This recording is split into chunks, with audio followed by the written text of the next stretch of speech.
இன்றைக்கு பித்தலாட்ட அரசை நடத்தி கொண்டிருக்கிறது.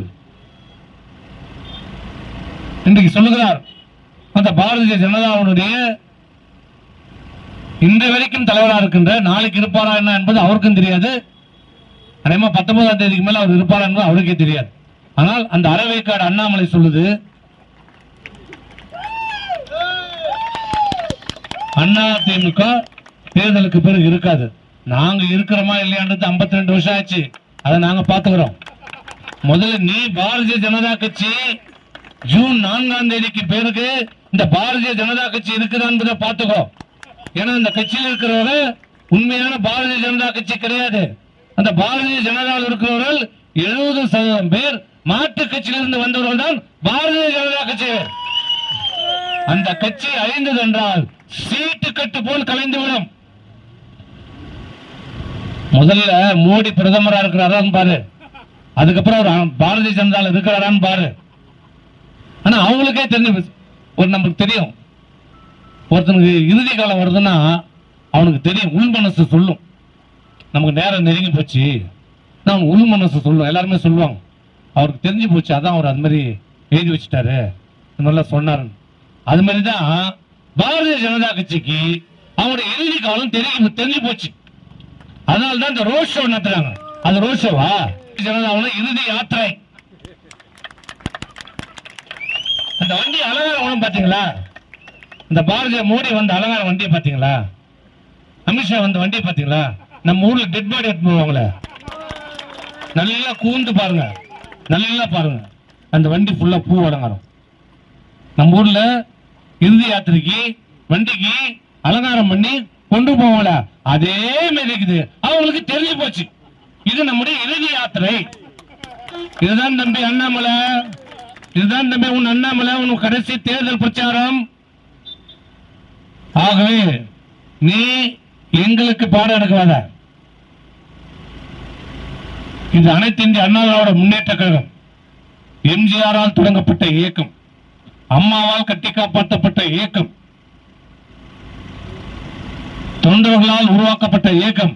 இங்க எல்லாமே தொண்டர் தான், ஒன்னும் பேரு எல்லாம் தலைவன் கிடையாது. இது தொண்டர்கள் இயக்கம். இந்த தொண்டர் இருக்கிற வரை இந்த அனைத்து இந்திய அண்ணா திராவிட முன்னேற்ற கழகம் நீ இல்ல 10 மோடிக்கு அப்ப வந்தாலும் இந்த அனைத்து இந்திய அண்ணா திராவிட முன்னேற்ற ஆட்டவும் அசைக்க முடியாது. உன் ஜம்பளம் எவ்வளவு நாளைக்கு? 4 போலீஸும் கூட துப்பாக்கி வச்சு நிக்கிற வரைக்கும் தான் உன் ஜம்பளம். நாங்க துப்பாக்கி இல்லாமே பேசுவோம், உனக்கு துப்பாக்கி வச்ச போலீஸ் இருந்தா தான் பேசுவோம்.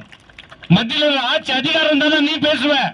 நாங்கள் ஆட்சியில் இருந்தாலும் பேசுவோம், ஆட்சியில் இல்லை என்றாலும் பேசுவோம். வாய் அடக்கத்தோடு பேசு, நான் அடக்கத்தோடு பேசு. அண்ணாமலை அவர்களே, இன்னொரு கதை தெரியுமா? இன்னொரு விஷயத்த சொல்றேன். அதிமுக அழிப்பு நினைத்தவங்க எல்லாம் இது வரைக்கும் அழிஞ்சுதான் போயிருக்கிறான். அதிமுக இன்னி வரைக்கும் இருந்துதான் இருக்குது. இது அதிமுக இருந்த துரோகிக்கு அந்த கதை தான், எதிரிக்கு அந்த கதை தான். இன்னொன்னு அண்ணாமலை அவர்களே, உங்களுக்கு இன்னொன்னு ஞாபகப்படுத்துறேன். என்ன தெரியுமா? அதிமுக அழிப்புன்னு சொன்னி அண்ணாமலை, உனக்கு ஒரு சம்பவத்தை ஞாபகப்படுத்துறேன், தெரிந்துகொள். எங்கள் அம்மாவை முறைத்த, எங்க அம்மாவை தமிழகத்தில் கொடுத்த வாக்குறுதி நிறைவேற்றாத தவறிய அன்றைய பாரதிய ஜனதா வாஜ்பாய் அரசை வீட்டுக்கு அனுப்பிய கட்சி அனைத்து இந்திய அண்ணா திராவிட முன்னேற்ற கழகம். அப்ப உன் வயசு என்ன தெரியுமா? நீ 9வது படிச்சிருந்திருப்ப. உன் வாஜ்பாய் பிஜேபி அரச மூட்டை கட்டி வீட்டுக்கு அனுப்பிச்ச கட்சி அதிமுக. அன்னைக்கு உன் வயசு 14. அன்னைக்கு உன் வயசு 14. குச்சியை சாட்டு இருந்திருப்ப. குச்சியை சாட்டு அண்ணாமலை போய் உங்க அப்பாவை கேளு, போய் பாரதிய ஜனதா கட்சி தலைவரை போய் கேளு. உன் வாஜ்பாயை வீட்டுக்கு அனுப்பிய தலைவர் யார் எங்க கட்சியில் கேட்டுப்பார். நீ எங்களுக்கு சவடால் விடுற, உன்னை காப்பாத்திக்கோ, உன்னை காப்பாத்திக்கோ, உன் பதவியை காப்பாத்திக்கோ. ஆக இந்த அரசு, மத்தியில் இருக்கின்ற அரசு யார் நல்லா இருக்கிறான்? அங்க மோடி சொல்றாரு நாடு நல்லா இருக்குன்னு, இங்க ஸ்டாலின் சொல்றாரு மக்கள் நல்லா இருக்கிறாங்க. நாடு நல்லா இல்ல, மக்களும் நல்லா இல்ல. அங்க அதானி நல்லா இருக்கலாம், அம்பானி நல்லா. இன்னொரு முறை நீங்க மோடிக்கு வாய்ப்பு கொடுத்தீங்கன்னா இந்த அங்க ரிப்பேர் பண்ற பாரு, டயர் ஓட்டுற பாரு, அதை கூட மொத்தமா அவன் தான் பண்ணுவான், அதானி தான் பண்ணுவான்.